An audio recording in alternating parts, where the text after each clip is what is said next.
Hi friends, multi world വീഡിയോയിലേക്ക് സ്വാഗതം. I'm Rachel Oommen.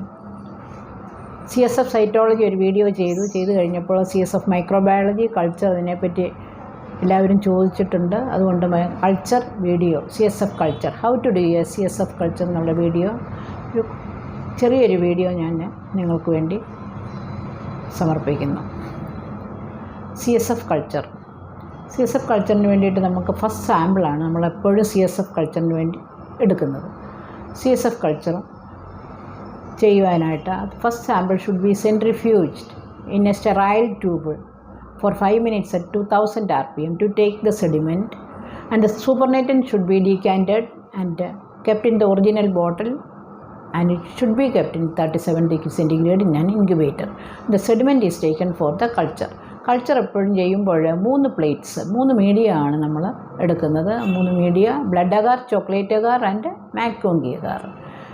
ആ 3 മീഡിയയിലും ഈ CSF കൾച്ചർ ചെയ്തിട്ട് should be incubated overnight at 37 degrees centigrade in a carbon dioxide extinction jar. Blood agar and chocolate agar in carbon dioxide extinction jar and maconky at 37 degrees centigrade in incubator. Overnight, after overnight incubation, readings are taken.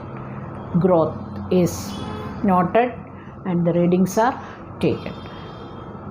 Common organisms CSF-ൽ വരുന്നത്, എല്ലാ organisms CSF meningitis ഉണ്ടാക്കാം. എന്നാലും 3 common organisms ഉണ്ട്. അത് streptopneumonia, Neisseria meningitis and haemophilus influenza type B. Streptopneumonia is common name is ന്യൂമോകോക്കെ.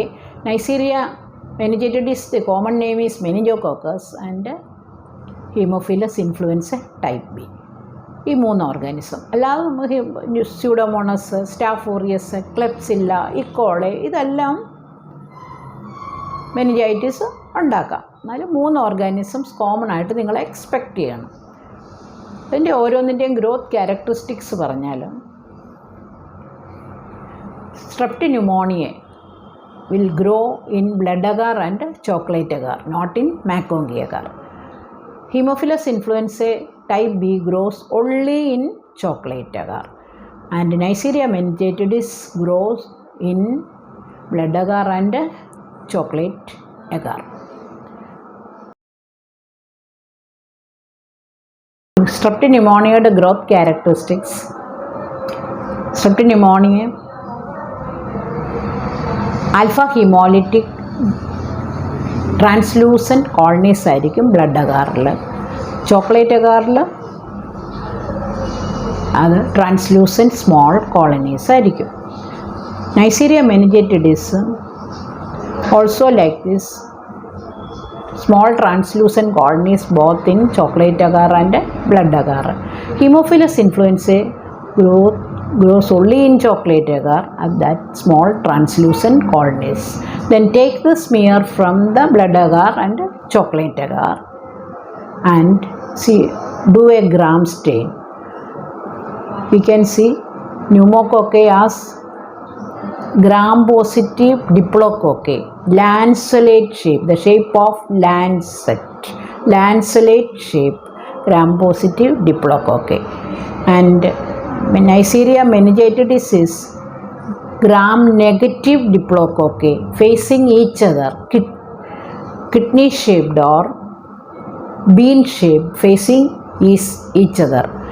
And Haemophilus influenzae shows gram negative coccobacilli or bacilli.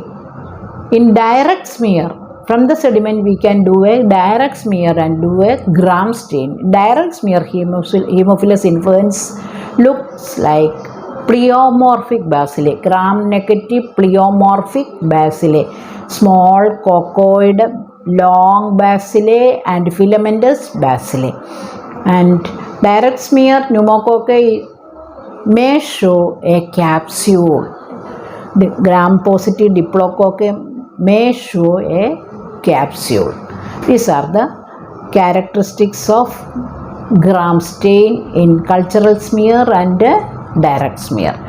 Then This is, you can do the sensitivity using this organism, direct inoculation using a wire loop. You can inoculate the direct colonies directly on chocolate agar, MHCA, Mullen-Hinter chocolate agar, and do the sensitivity. Antibiotics is selected according to the doctor's requirement or according to the schedule. That is up to the clinician, or according to the schedule of antibiotic list given for each organisms. These are how to do a culture എന്നുള്ള question ഒരു answer ആണിത്. എന്നിട്ട് എനിക്ക് growth characteristics ഞാൻ പറഞ്ഞു, ഇതെല്ലാം മനസ്സിൽ ഓർക്കുക. അതുപോലെ തന്നെ ഓർഗാനിസംസ് കോമൺ ആയിട്ട് വരാവുന്നത് ക്ലെപ്സില്ല ഉണ്ട്, ക്ലെപ്സില്ല ന്യൂമോണിയ, സ്യൂഡോമോണസ്, സ്റ്റാഫ് ഓറിയസ്, അതിൻ്റെയൊക്കെ കൾച്ചറൽ ക്യാരക്ടറിസ്റ്റിക്സ് നിങ്ങൾക്കെല്ലാം അറിയാവുന്നതായിരിക്കും. പക്ഷേങ്കിൽ ഈ കൾച്ചർ ചെയ്യുമ്പോൾ പ്രത്യേകം ശ്രദ്ധിക്കുക, അത് കാർബൺ ഡൈ ഓക്സൈഡ് എക്സ്റ്റിങ്ഷൻ ജാറിൽ വെക്കുക എന്നുള്ളതാണ് for pneumococci and haemophilus influenzae and മെനിഞ്ചോകോക്കെ. ഇങ്ങനെ ആ ഓർഗാനിസംസ് ഗ്രോ കിട്ടുകയാണെങ്കിൽ കാർബൺ ഡൈ ഓക്സൈഡ് ജാറിൽ തന്നെ വെക്കണം. പിന്നെ ഒരിക്കലും ഒരു CSF വാങ്ങിച്ചിട്ട് കൾച്ചർ ചെയ്യുന്നതിന് മുമ്പ് CSF should not be placed in refrigerator. അത് ഈ ഓർഗാനിസംസ് നോൺ വയബിളായി പോകുവാനായിട്ട് കാരണമായി തീരും. അത് ഇങ്ങനത്തെ പ്രിക്കോഷൻസൊക്കെ പ്രത്യേകം ഓർക്കുക, പ്രത്യേകം ഓർത്തിട്ട് കൾച്ചർ ചെയ്യുക.